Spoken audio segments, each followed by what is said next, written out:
Hi, everyone. Welcome to the Highline Sessions. I am your host, Alina Doran, and I am thrilled to have two guests with us today. They are Devon Warwick and Richard Banfield, and they are co-founders of Second Harvest.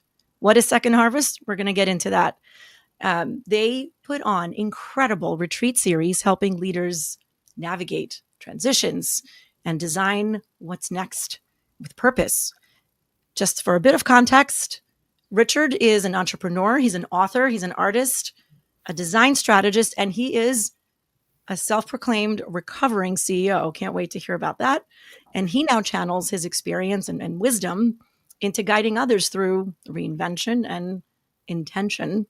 Devon is a former venture capital partner who spent about a decade helping startups scale before transforming her career and starting her second harvest to focus on creating connection and community and authentic growth.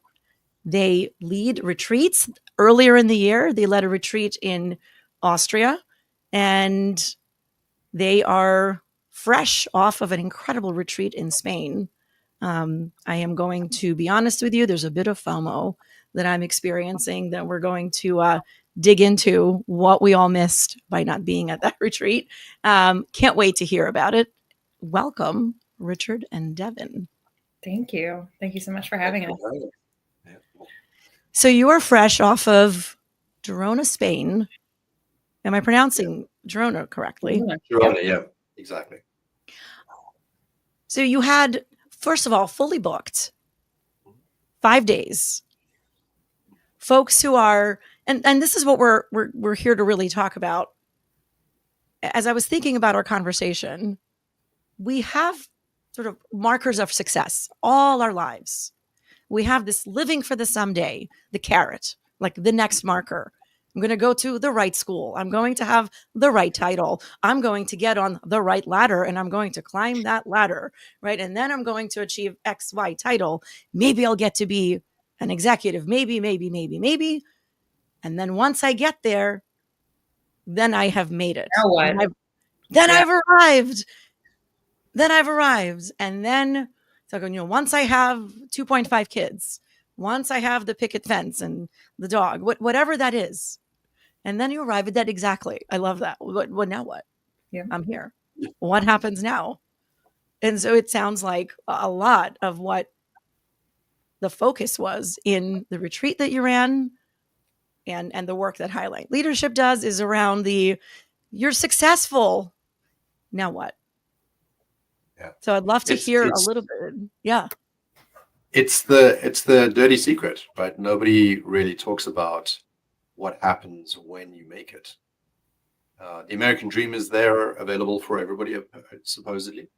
And yet when we tick the boxes and we achieve those things, there is no certificate for, oh, well done. Now you've done it. You can sit back and relax while we take care of everything. It really is kind of a false negative. Like, you just arrive there and you're like, oh, this is not what I expected it to be. And the people that show up for the Second Harvest retreats, they are successful. They've achieved many, many things. They've done all of the somewhat stereotypical, but like typical things that you would expect of success. And yet they're dissatisfied. They want more. There's still lots of energy. There's creativity. There's just kind of like a boundless vitality for what's next. Mm-hmm. And the options that they have, let's say you're my age, you're 55, you were an executive, you kind of ticked all those boxes. And then what are your options? You get AARP cards in the mail. You start That's when you know you've made it. Oh, yeah. That's the certificate you're looking for. Yeah. You start to hear from the gated communities in Florida. Hey, we want you. Pickleball shows up suddenly in your life, and you realize, I don't know if I want these things. I'm not sure that the retirement dream or the second phase dream or the second chapter dream that our parents' generation strived to is the thing that we want. I haven't met anybody that says they want to move to Florida and sit around drinking Mai Tais and watching reruns. It's just not our generation's ideal. And so the question then remains is, what now? What do I do? And more importantly, who will I be? What's the identity that I'll carry? I'll give you a good example. Being a parent is a really clear identity. I know exactly why I'm getting up in the morning. I know exactly what I'm working for. I have a purpose. But then those kids grow up and they leave home, and I'm not quite sure what to do now. Okay, wait, hang on a second. What's my purpose? Who am I supposed to be serving? What's my identity in that realm where I don't have to be a parent every single day? So these are the questions that the people that come to our Second Harvest retreats have. Who am I? What am I going to do? Who do I serve? What's my purpose? Some of those questions can be answered. Some of those questions are those kind of generic open questions that need to be lived. And that's really what we're doing here with these Second Harvest retreats, is we're creating a space for you to pause, reflect on what you've done so far, and then ask yourself, well, what am I going to do with this information? So the question that you had asked just before we started was, what is a harvest? A harvest is all of that stuff that you've put into the ground. Where is the reward for all of that? Those things could be just your hard-won experiences. It could be the mistakes you've made. It could be the grief you've had to live through. It could be, the skills you've learned or the competencies that you've gained. What are you doing with those things now? And the serendipitous moments that we create in these retreats offer the people an opportunity to go, you know what, I now know why I went through the shit. I now know why I went through all that trouble and the pain and the effort, because that's taught me something. It's given me skills. It's given me confidence. It's given me the knowledge that I need to go and do the thing that I now need to go and do, whatever that might be. So it's not prescriptive. We're not telling people go and do this or go and do that. We're allowing them to look at that core experience and then say, well, how do I expand from here? What's the harvesting period look like for me? Yeah, I think it's just to piggyback on there. I think, there's seasons with a harvest, right? I mean, if you think about it with the farmers and the planting of the seeds, and then, the fall comes and the winter comes and there are seasons in life. And I think we sometimes forget that. I think we think, okay, well, now I'm an adult and now I'm going to have this season between now and when I retire, where that in itself is the season, but that's inaccurate. We are constantly growing. We are constantly learning. We are constantly expanding. And to think that we're going to stay the same, that's really restrictive, right? And that's why the symbol, the sort of logo for Second Harvest is sort of like you have this smaller circle within a larger circle. The smaller circle represents you and all of everything that's happened to you up until now, right? The good, the bad, the ugly. And let's take that and let's not discard it, but let's expand that. Let's grow into sort of the next version of you authentically. And I think, it's interesting. We talked about careers and the ladders that we all climb. In most cases, and not for everyone, but in most cases, we are, in the people that come to Second Harvest are high achievers. They have done all the right things. They have gone to the right school. They have gotten the right first job. Of course, they had the really good internship that got them the first job, that got them their promotion, that got them the, house with the picket fence. A little bit of a generalization, but like these are people who have had the success. In most cases, they are following the path that has been already created before them. It's not their own path. So they've gotten really good at going down this path that, again, was created by someone else. But at a certain point, you start going far down this path and you're like, wait, something feels off. And it's because you're following someone else's path, not your own. And I think that's what this retreat forces people to really kind of ponder. What do I want?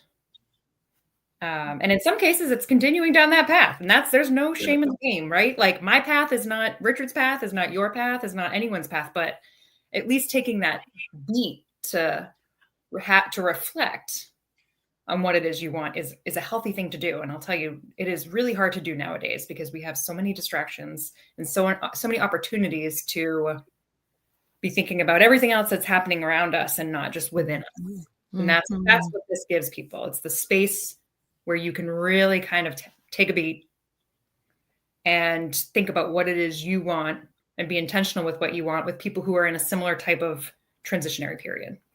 Yeah. I love everything that you're talking about. It is so aligned with everything that I'm immersed in. What I just heard you talk about, there's a few things that really pop for me. One is, right, you're climbing the ladder, right? And it's like, good girl, good boy, keep going. Good. Society's saying, good job. Good. You're doing all the right things. Mm-hmm. Reminds me that for years I used to say, especially earlier in my career, this is not my ladder to climb. I want off this ladder. It's not my ladder. It doesn't belong to me. I need to find my own ladder. And I used to feel like a lot of frustration in my 20s thinking about, like, well, if this is not my ladder, but I thought I have to climb one, do I find another one? Can I knock a couple steps off? Do I build a couple more in? Can I step in onto another ladder? But then that one's also pre-made. Is that one mine? It's like Masha and the Three Bears. I was thinking about what Richard was talking about earlier in identity. We come in, you were talking about being a parent, and, when we have purpose, we have, as an executive, we have purpose. And what's interesting, what really popped for me hearing you talk about it is the parallel between being a parent and being an executive, in that our status and our identity is validated by those who live outside of us. They're all external validation of who you are.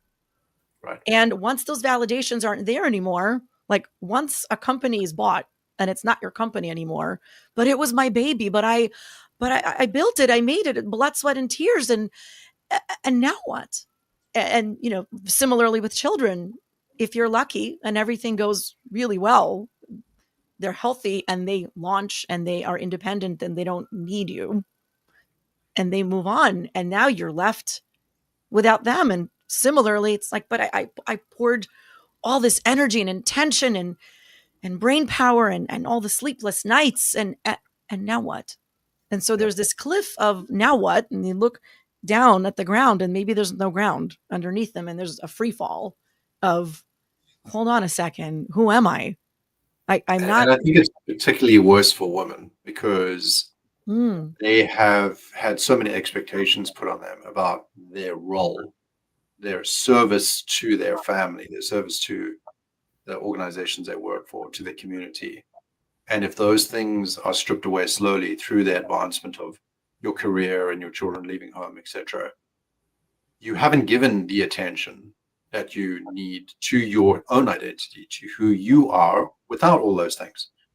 So we often ask this question when people are showing up: how are you going to describe yourself without those titles or those labels? What do you look like when you don't have a label? And the response very often is just like, I don't know. I haven't even thought about that. I haven't given that any thought. So giving people the space to do that, and then giving them the frameworks to think through how they might reimagine or remake or reform or shape their identities in this new phase of their life. And then give them practical ways to go and enact that. What does that look like when you're practically out there?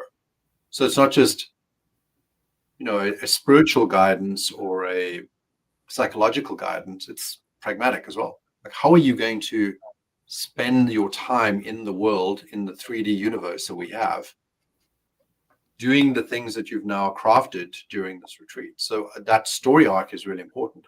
Where you are and where you want to be is only part of that first part, but how you will act in that world, how you will show up, what vocabulary will you use, how will you bring others with you, or maybe not. Maybe you need to choose a different set of people to share that journey with you. And that's very often the case, is that we've outgrown certain people. We've outgrown the community that we're in, or the friends that we have, or even, unfortunately, some of the key relationships that we're in.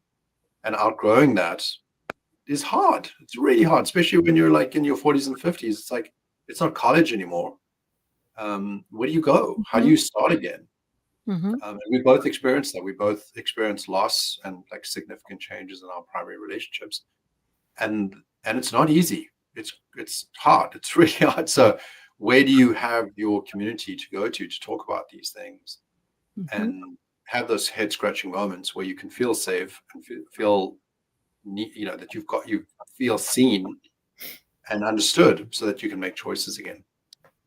What's beautiful is I love everything that you're talking about, the stripping away of labels and armor. A lot of times we'll talk about whoever you need to be out there, like the mask and the shield and the costume, leave that at the door, hang it on the hook, and come on in. Let's have your squishy, vulnerable self.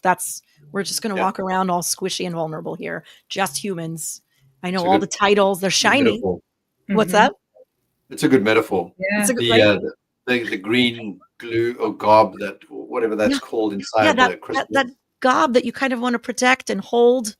Yeah. It's squishy. It's the 8-year-old version of you who had all these dreams and aspirations, and somewhere along the way learned you had to please somebody, or maybe you were being compared to someone, and maybe like you knew your ranking in that comparison. And I mean, these masks, they've served us at a certain point, right? And I think that's also a part of this. And that's why I think so much of that, again, that smaller circle, everything that's happened just up until now, it has served some purpose.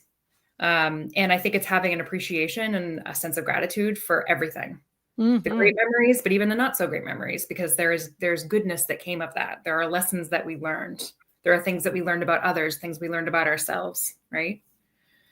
So I think it's having that gratitude, but like recognizing it, seeing for what it is. Yes, this was a mask that I wore, and it served me well during this particular point in my life. And so I don't dislike that mask, and I don't feel shame for that mask, but it's not the mask I have to continue to choose to put on my face. Mm-hmm.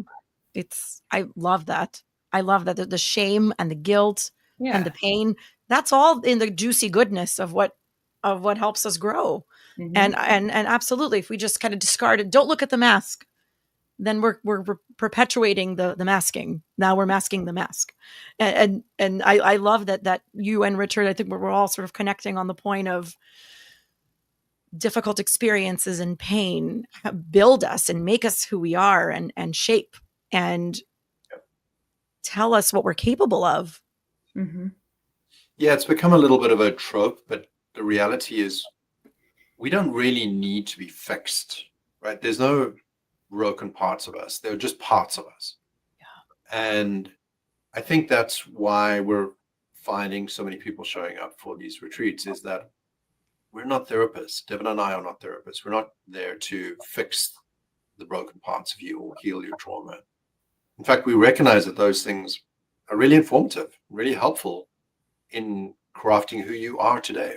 Without those things, you wouldn't be who you are. Like every memory, every moment in your life made you who you are today. And the fact that you showed up for this retreat in that form has to be honored. Not in a way that says like, well, we're going to give all our attention to the trauma, but rather, yes, it happened. We recognize that it crafted you who you are today. Now, what are we going to do with that information? Mm-hmm. How are we going to use that to build something? So we make it very clear up front. We are not here to fix people. People do not show up at a retreat with brokenness or, a kind of a handful of shards that they want to glue back together. That's not our job.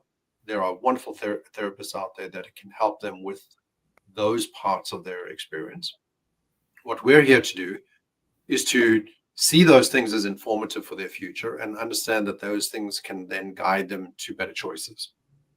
How will you show up in the future? What does this mean to you? Mm-hmm. To your point, Alina, about your 8-year-old self, we talk about that quite a lot. Like, hey, if you're not quite sure who you are right now because you've been so committed to doing other things, being the parent, being the good worker, being the community member, and you forgot about who you were, take a little time travel with us. Go back to when you were 8 or 9 years old and ask yourself, what was I enthralled by? What were the things that I couldn't wait to do? What hobbies or interests that I have that I just wanted to do all the time? Those are probably quite informative. Now, they might not be entirely accurate. I don't expect that somebody who was super into dinosaurs when they were 9 will be into dinosaurs now, but there's probably like a curiosity there that can be informative and guide you to what you might be wanting to do with your time now that you have your time. You've got some time, you've got some experience, maybe even have the money to do that. Mm-hmm. Exploring those options is what we do. We give you enough time to be able to do that. Of course, 4 days is really insufficient, but we now have these groups that have formed from the retreats. They are on WhatsApp groups and email groups, and it's just a daily deluge of wonderful conversations and questions and one-on-one conversations. Devon's already had one-on-one this morning. I've had 2 people just reaching out and saying like, hey, this thing that we're doing together is really interesting. I need some guidance here, or I'd just like to bounce some ideas off. So beyond the retreat is this long tail, this exhaust that continues. And that's where we're seeing people bonding and forming alliances. And I use the word alliances very intentionally. This is not a community in the sense that maybe a Soho house or whatever that kind of incarnation looks like. This is an alliance in the sense of you and I are on this journey together. We might have different paths, but we're going to help each other, and we're going to drag each other through the parts that aren't that enjoyable, and we're going to support each other when we hit those obstacles, and we're also going to cheerlead each other when good things happen. And those kinds of alliances are really what's missing. Like, this, I'm sure you do. Like, the fabric of our communities isn't quite what it used to be, right? We don't all go to the same church at the same time, or the same temple at the same time. We don't all watch the same shows at the same time on TV. We're just distracted by a whole bunch of segmented stuff across the board, and we don't have the community. So we're not saying, hey, we're going to replace your organization of faith or your local, community group. What we're saying is you need 1 or 2 people on your side that can help you navigate these crappy things that are going to happen inevitably to you, and be there to support you and guide you, and just sometimes do nothing else except listen. And that's what's so cool about this, is that everybody that comes away from the retreat, you ask them, hey, what did you get out of this? And you're kind of expecting that they'll say, well, I have a design now, I plan, I've figured out who I want to be. Nobody ever says that. They all go, the connections. It's all about the human connections. I made a friend.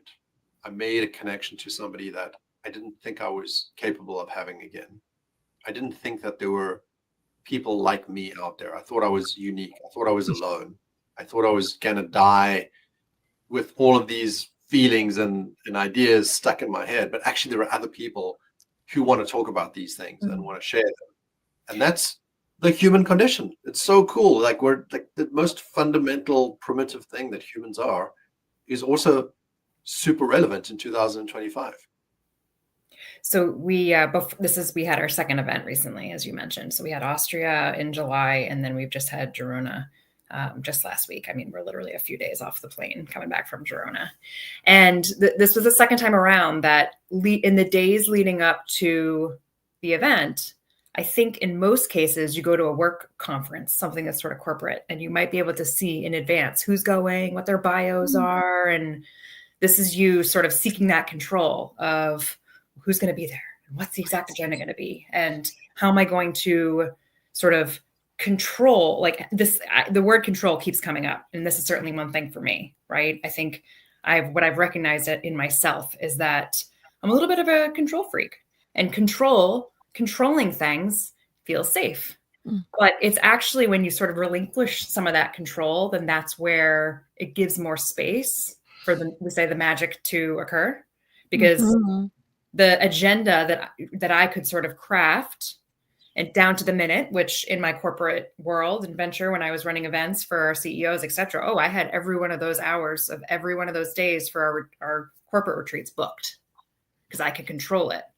But the feedback always at the end was, it was fantastic, but I wish I had more time to connect with my peers. But by allowing space in the agenda, that was scary to me, because I'm like, well, what if people aren't happy, or what if they get bored, or what if? No, like, it's those spaces where, like I said, the magic occurs. So back to getting people ready and prepared for this.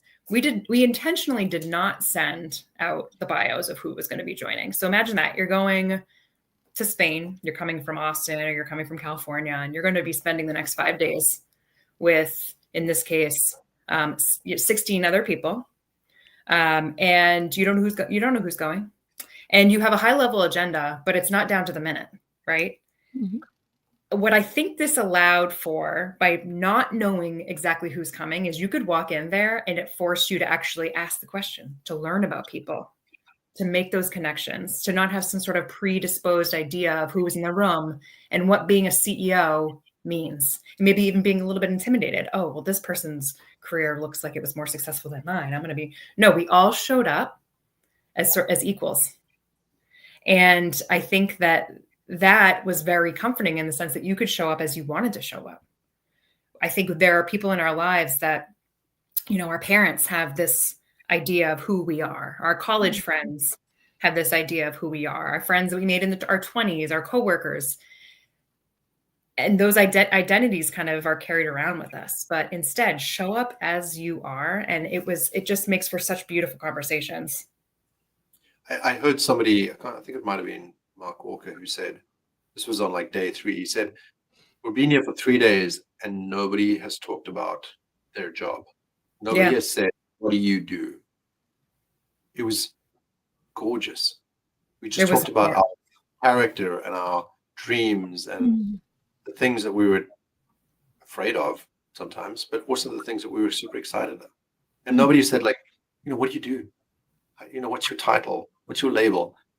It was very, very enlightening, because I think if you start, as Devon said, if you start with the agenda being, this is not about you and your identities. This is about showing up to explore what you want to be, to explore your identities. It sets a whole different foundation for conversation and for the meaningfulness of that conversation.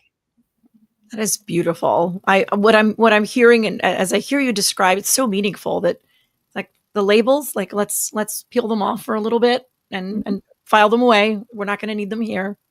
Mm-hmm. Right? The titles and the accolades, like, let's file it all away. It's just you here.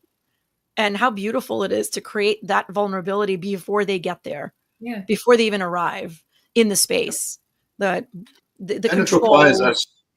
It requires us to be vulnerable as well, right? So we have to lead the conversation with our own experiences. We can't show up and say, hey, we're the gurus, we're the teachers, you just listen to us. We don't create that feeling at all. It's the opposite. We sit in circle with them. There's no stage. Nobody's telling you in a lecture format how to be or what to think about. We're all sitting and we're asking the same questions. And Devon and I are sharing our own misgivings and mistakes and concerns and fears, because we're still learning as well. We don't know. We don't have all the answers. I mean, we should have caps that say, I just don't know what I'm doing. And if you lead with that, because it's a sense of curiosity as well. It's it's vulnerability, again, has become a bit of a trope, but it's not vulnerability in the true sense. It's more curiosity about yourself. You're just like, look, I made all of these mistakes and I don't really mind them. They're kind of okay, but I want to talk about them so that you can see where I'm coming from, what my context is. And then somebody else will say, you know what, you shared something and now you've created trust. Now I'm going to share something. But if I'm on stage and I'm telling everybody what to do, then everybody thinks, gee, he has all the answers. And if I'm telling everybody, hey, we've got a book in the gift shop on the way out, make sure you get that. Then what we've done is we said, we've further reinforced this idea that the answers are out there somewhere. They're in a book, they're in a podcast, they're in they're not inside of you, they're out there. But when we do this, where we sit around and we all treat each other as equals, and we see each other through the curiosity lens, then there's so much more to be gained, because there isn't an answer. We don't ask people to say, by the end of the retreat, we want to check your answers, make sure that you journal all your answers, and we're going to grade them. There is no right answer. You may leave with no answers. You may leave with better questions, and that's okay as well. That doesn't need to be the format. The format doesn't need to be like, we figured it out, you take it from here and listen to us. It should be, bring your questions, let's investigate them and interrogate them. Maybe you walk away with better questions and then go and live those questions. Because the universe has like an immense amount of intelligence that we haven't even begun to understand as human beings. We're barely scratching the surface, the intelligence of the shared consciousness and the universe and the information that's trapped in that. And if we just live our questions, what very often happens is those serendipitous or kismet type moments where like, oh, the right person came into my life because I was holding the question. The right thing happened. I was talking to a friend and he was saying, I've been really like brute forcing my way through this job search that he's on right now. And it's causing a lot of like stress within his marriage and, really just like a very trying time for him. And I spoke to him and I said, well, what if you just let go? What if you ask the question of the universe, hey, this is the kind of experience I want to have. This is the feeling I want to have. And just hold that for a while and see what happens. And the next day he texts me and goes, you will never believe this, but a job offer just came in and I think it's perfect for me. It's amazing. I don't know if that's going to happen to everybody either. It's not a promise. But it is something that's worth considering. It's not. So what I'm hearing is it's 3 easy steps to a new life. Yeah. You walk away with the answer to what is the meaning of life. And there's an app that you can download just to. Right. I assume that there's an AI extension. Self-assessment. Is there a self-assessment you take and it tells you the meaning of life? Yep. This is your next task. If only. Awesome. It's beautiful, right? I love what we're talking about. The themes around surrender to the idea that you do not have control. And boy, have we lived in a controlled world and we try to control the schedule. Devon was talking about controlling agenda, controlling, right, our resume, how we walk around presenting ourselves, what we wear and how we speak and all of that. And oftentimes that beautiful space for creating something new lies in weakening the grip. Like I'll often tell folks, like, you're holding on white knuckled and you're cutting off circulation in your hands because you're holding so tight. Like I need to have control, right? Like have control. What would it be like to have 5% release on the grip? If it's too much, what would 5% less? What would that allow for the circulation in your arms and the rest of your body? And like, what space are you creating when you have a little bit less gripping white knuckled and a little bit more noticing and a little bit more like air in the chest cavity? Like, oh, I can breathe. Right. One thing that comes to mind for me, Alina, as you're talking is I have a family member, and I'm not going to say who it is, who loves to plan amazing family vacations. And in her head dreams up exactly what this family vacation is going to look like. Down to we're going to be playing cards by the campfire and singing Kumbaya. I mean, that's a little bit of a stretch, but not too far off.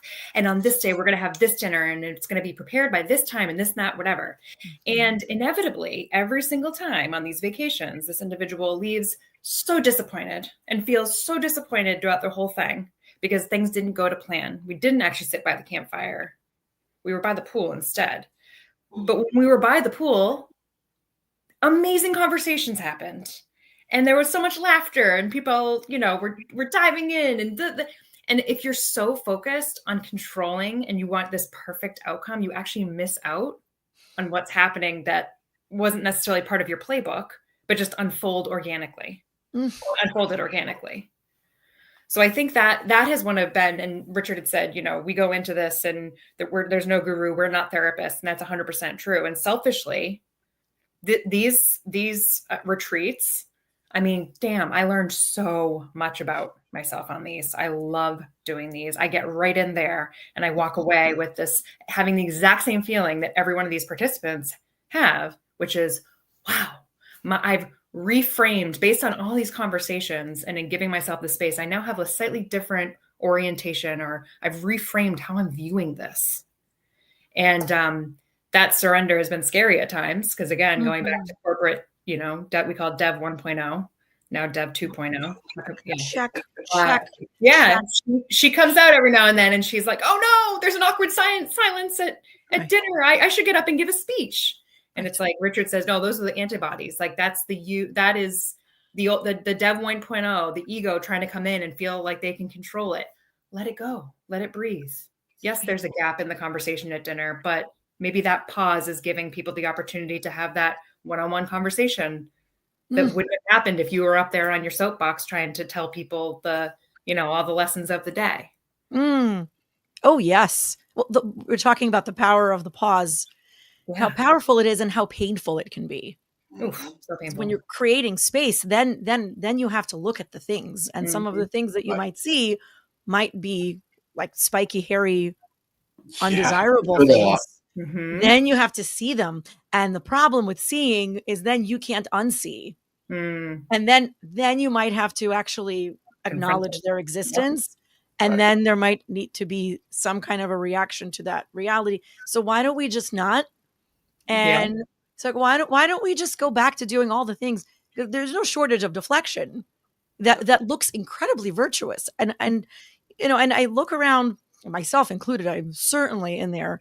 Everyone is in there. I don't know anyone who's excluded from it.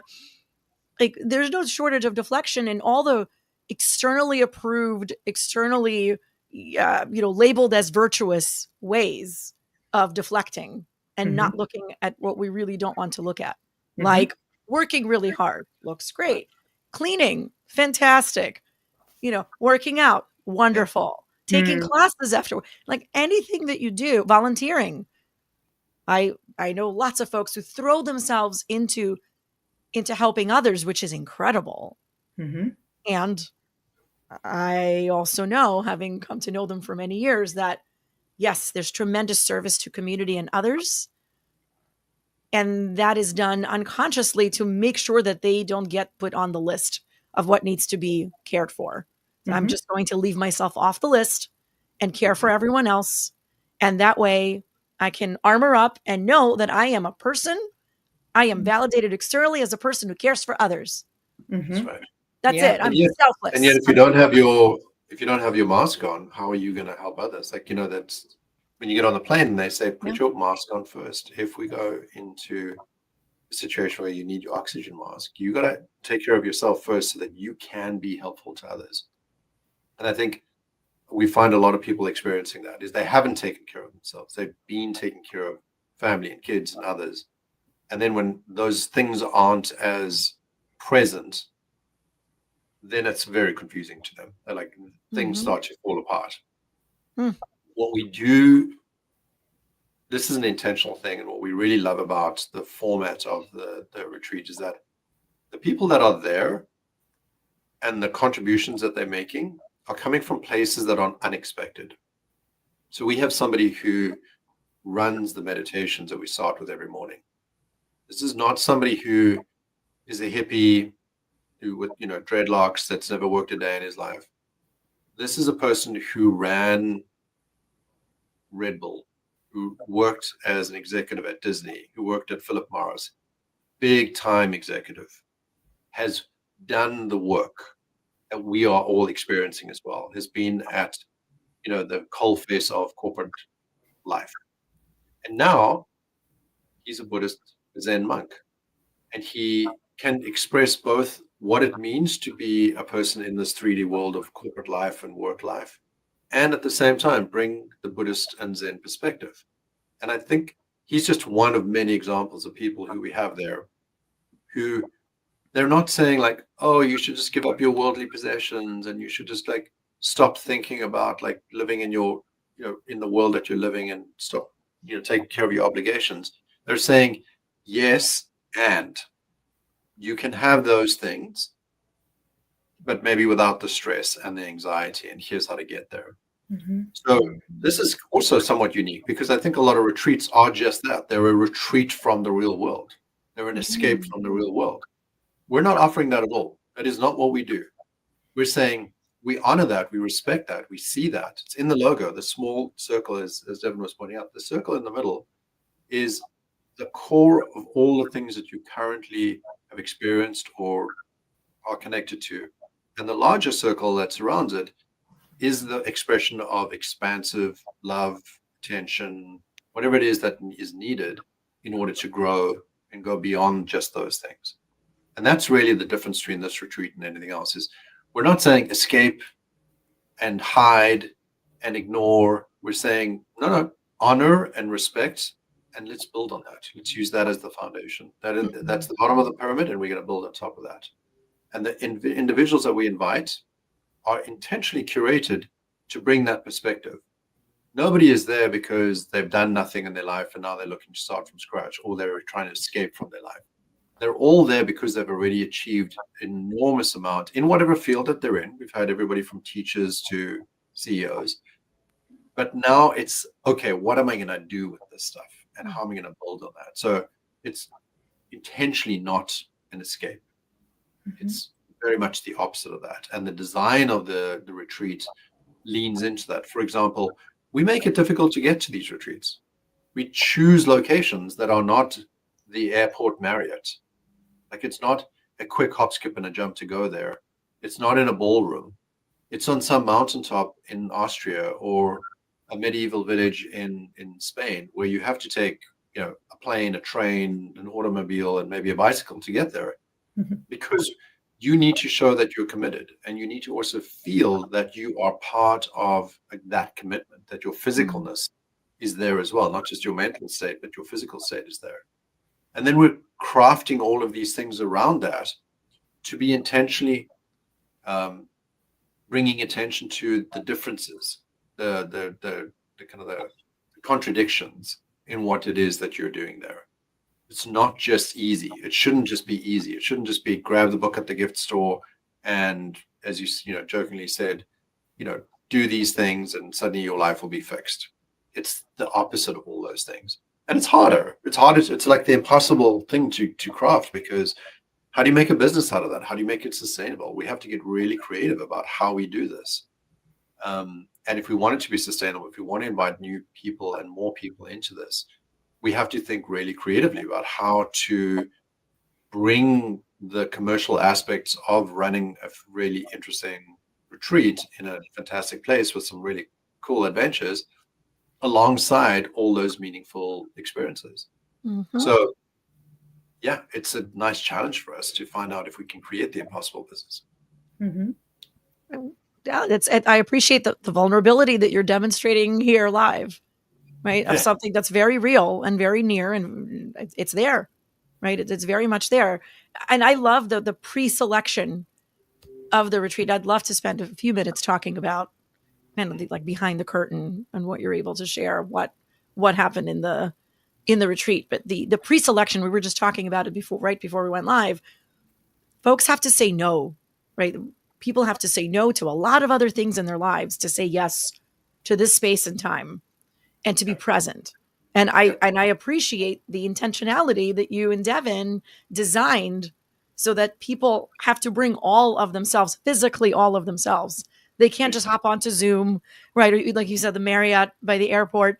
You have to pack. You have to, right? You might not have cell phone reception for a little bit. You're going to have to change transportation modes. You're already in a different space. You're seeing.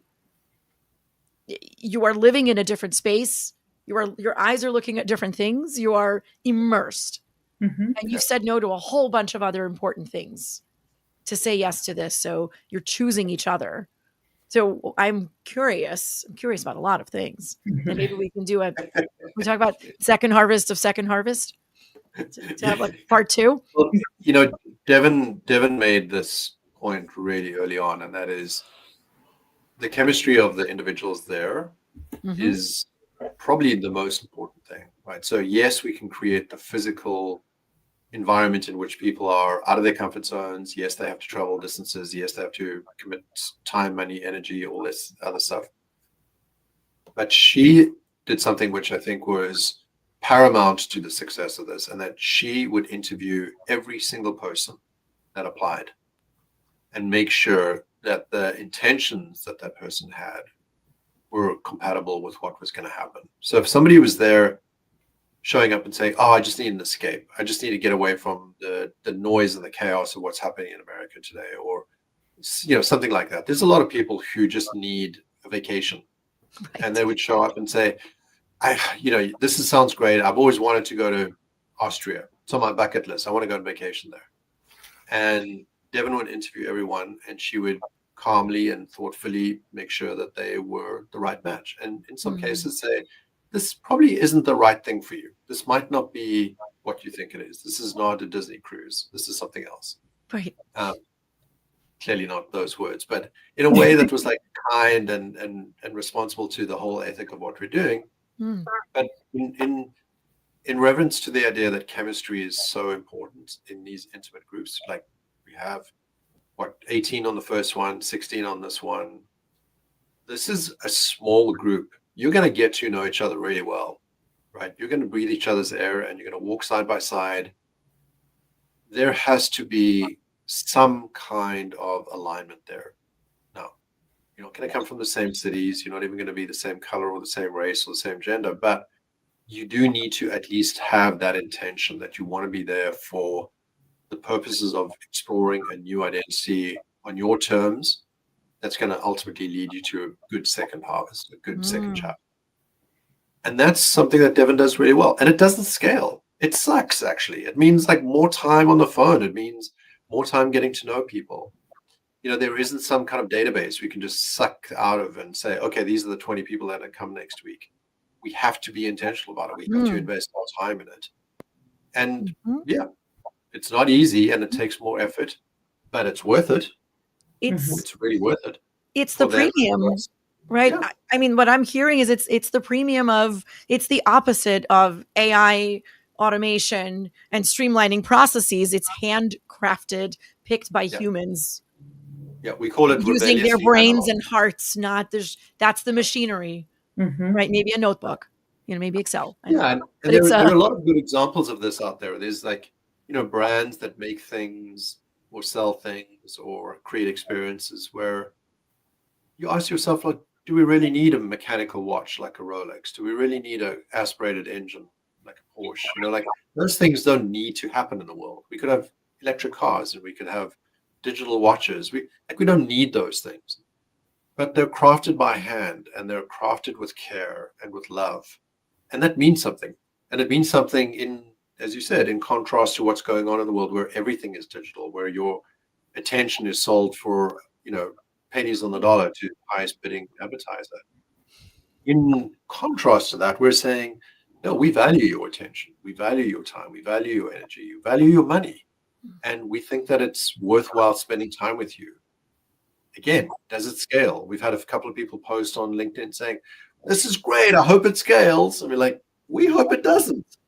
That's exactly right. That's an excellent example of what we're told on that ladder, someone else's ladder. That's the script. Well, the only way that this is going to be perceived as being successful is if we raise, get that outside funding and grow our team and have 20 retreats a year and not 5. But, it's like, at what cost? And I think this is a very interesting thing that's happening with communities in general. Most of them start off with very pure intentions of trying to make those connections, but those sort of unnatural forces that cause these things to grow too quickly. And that magic that was there at the beginning, those great intentions of connecting people, becomes diluted because there's it's more motivated by money and scale than it is about that actual connection. So we're trying to be super thoughtful about that. And really trying to maintain the integrity of it. Which means you're going sometimes against the wind, right? Against the direction, against the grain. So I am curious, where you have the folks that have come in and you've interviewed them all, and they have all left their other commitments behind. And here they are, their backpack, their heart open, here we go. I have 2 questions. I have so many more than 2 questions, but I'm going to hold myself back here. One is, they've arrived. How do you get everyone started? What happens first? And then the other question is, without naming names or breaching any privacy integrity, what are some of the biggest aha light bulb, or what are some of the highlights of the light bulb aha, like holy shit moments that you experienced in the retreat? Well, Dave, do you want me to start with that? Yeah, well, I'll take the first question. I'll take the Yeah. first one. I think it's coming, when people are initially arriving. It's interesting. Obviously, this is the second one we just had. The first one, we found that there were people who were flying into Vienna, was the main airport. Mm-hmm. And there were clusters of people who were arriving around the same time.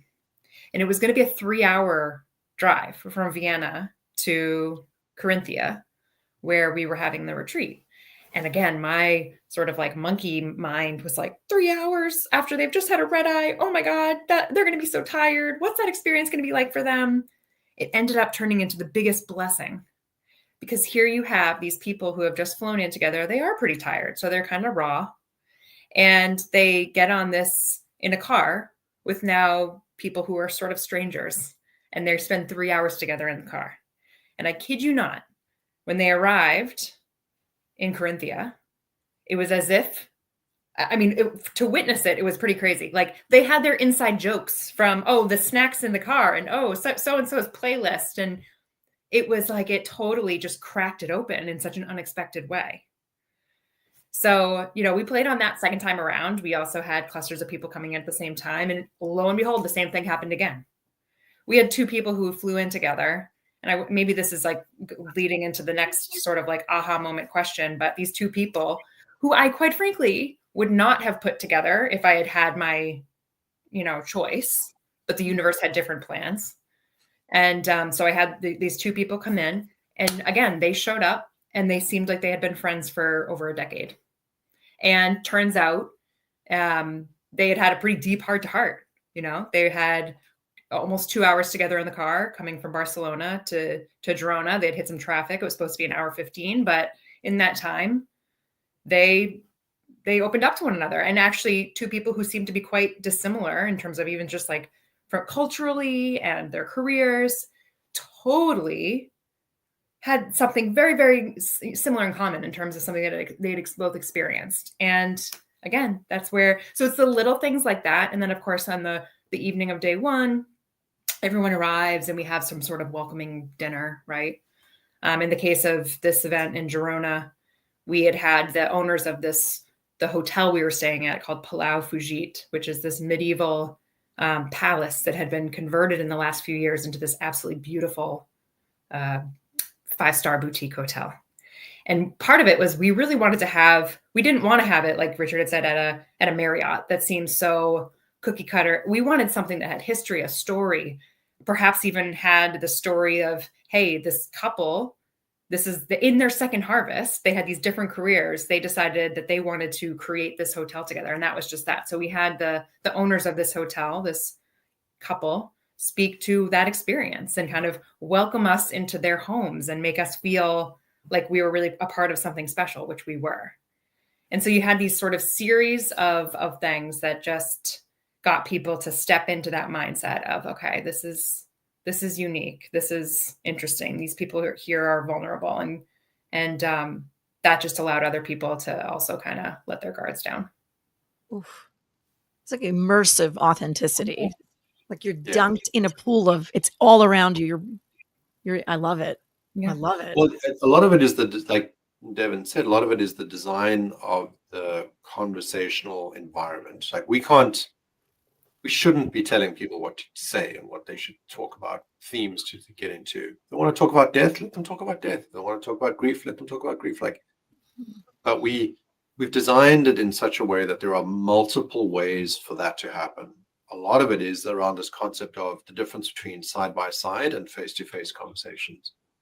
So face-to-face conversations we're familiar with, sitting at a table around a fire, look at each other's eyes. It's kind of intimate, can be a little scary, but then we've intentionally created this, what we call side-by-side situation. You're sitting in a car together, driving from the airport. You're going for a walk in the woods together. You are, in some cases, this is giving away a little bit of the kind of secret. hot air ballooning or sitting on a helicopter or whatever, you're side by side. You're not speaking to each other. You're speaking with each other.